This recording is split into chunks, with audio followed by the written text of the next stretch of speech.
ଜାରି ରହିଛି ଶୀତ ଲହରୀ। ଜାଡରେ ଥରୁଛି ସାରା ଓଡ଼ିଶା। ଅନେକ ସ୍ଥାନରେ ରାତ୍ରିକାଳୀନ ତାପମାତ୍ରାରେ ପାରଦ ତଳମୁହାଁ ହେଉଛି। ବଂଶଧାରା ନଈ କୂଳରେ ଅବସ୍ଥିତ ଗୁଣପୁର ଅଞ୍ଚଳରେ ମଧ୍ୟ ଶୀତ ପ୍ରକୋପ ଜାରି ରହିଛି।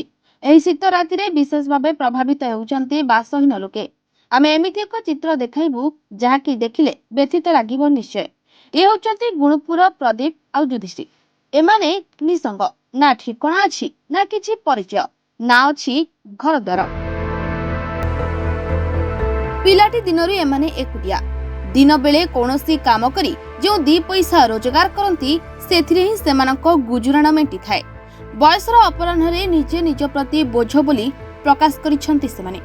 ସେମାନଙ୍କ ଠିକଣା କହିଲେ ଏବେ ଖୋଲା ବସଷ୍ଟାଣ୍ଡ, କାରଣ ସରକାରୀ ସୁବିଧା ଏମାନଙ୍କ ପାଇଁ ସାତ ସପନ। ଘର ଖଣ୍ଡେ ନଥିବାରୁ ଖୋଲା ଆକାଶ ତଳେ ବିତୁଛି ଏମାନଙ୍କ ଜୀବନ। ମୋ ନାଁ ହେଉଛି ପ୍ରଦୀପ କୁମାର ରାଜୁ। ହେଲେ ମୋ ପିଲାବେଳଠୁ ମୋ ବାପା ମା ସବୁ, ମୋ ଭାଇ ସମସ୍ତେ କିଏ ନାହିଁ ଭାଇନା। ମୋ କ'ଣ ନା ଦିନ କଟିବା ପାଇଁ ବୋଲିକି ଇଆଡ଼େ ସିଆଡ଼େ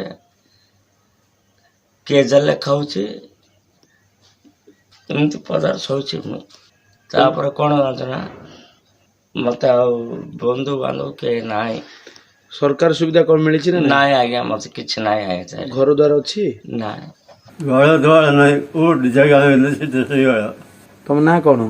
ଶ୍ରୀଯୁକ୍ତ ମହାନ୍ତି। ସରକାରୀ ସହାୟତା କିଛି ମିଳୁଛି? 5 ଟଙ୍କା ମିଳୁଛି। 5 ଟଙ୍କା ମାସ ଯିବନି। ରାତି ଏମିତି ସବୁବେଳେ ବାହାରେ ଶୋଉଛ? ମୋ ନାଁ ହେଉଛି ଶିବ ବାଉରୀ। ମୋ ରହୁଛି ଗୁଣପୁର ପୁରୁଣା ବସଷ୍ଟାଣ୍ଡ କୁମ୍ଭାର ସାହି। ଆଜ୍ଞା, ତାଙ୍କର ପରିସ୍ଥିତି ଦେଖିଲେ ଆମକୁ ଦୁଃଖିତ। ସିନା ଆମ ସାହାଯ୍ୟ ସହଯୋଗ କରିବାକୁ କିଛି ନା କିଛି ଆମକୁ ଇଏ ନାହିଁ, ବଳ ନାହିଁ। ଦ୍ୱିତୀୟ ରହୁଛି ଆମେ ଦେଖି ଦୁଃଖିତ, ସିନା ଆମେ କ'ଣ ତାଙ୍କୁ ସାହାଯ୍ୟ ସହଯୋଗ କରିବାକୁ ଶକ୍ତି ନାହିଁ। ସରକାରଙ୍କ ଥ୍ରୁରେ ବି କ'ଣ ବି ସାହାଯ୍ୟ ସହଯୋଗ ପାଉନାହାନ୍ତି। ତ କାକରରେ ଖରା ବର୍ଷାରେ ବି ତାଙ୍କେ ସେମିତିକା ରହୁଛନ୍ତି ଆଜ୍ଞା। କିଏ ଦେଲେ ଖାଇବେ, କିଏ ଦେଲେ ରହିବେ, ସେ ଟାଇପ ରହୁଛନ୍ତି। ଘର ଦ୍ୱାର ଭଳିଆ ଜିନିଷ ନାହିଁ ତାଙ୍କୁ। ବାସହୀନ ଲୋକଙ୍କ ପାଇଁ ଗୁଣପୁର ନୂଆ ବସଷ୍ଟାଣ୍ଡ ନିକଟରେ ନିର୍ମାଣ ହୋଇଛି ଆଶ୍ରୟସ୍ଥଳୀ, ହେଲେ ସେଠି ଝୁଲୁଛି ତାଲା। ଏ ସମ୍ପର୍କରେ ଆମେ ଗୁଣପୁର ପୌର ପରିଷଦର ନିର୍ବାହୀ ଅଧିକାରୀଙ୍କ ଦୃଷ୍ଟି ଆକର୍ଷଣ କରିବାରୁ ଆଗାମୀ ଦିନରେ ଏହା କାର୍ଯ୍ୟକାରୀ ହେବ ବୋଲି ପ୍ରକାଶ କରିଥିଲେ।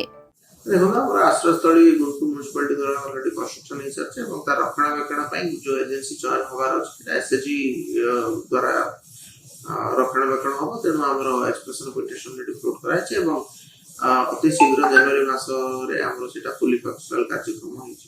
ତେବେ ଦେଖିବାକୁ ବାକି ରହିଲା କେବେ ଖୋଲା ହେବ ଆଶ୍ରୟସ୍ଥଳୀ ଆଉ କେବେ ବାସହୀନ ପାଇବେ ଏହାର ସୁବିଧା। ଗୁଣପୁର ଦୀପକ କୁମାର ପଣ୍ଡାଙ୍କ ରିପୋର୍ଟ, ରିପୋର୍ଟର୍ସ ଟୁଡେ।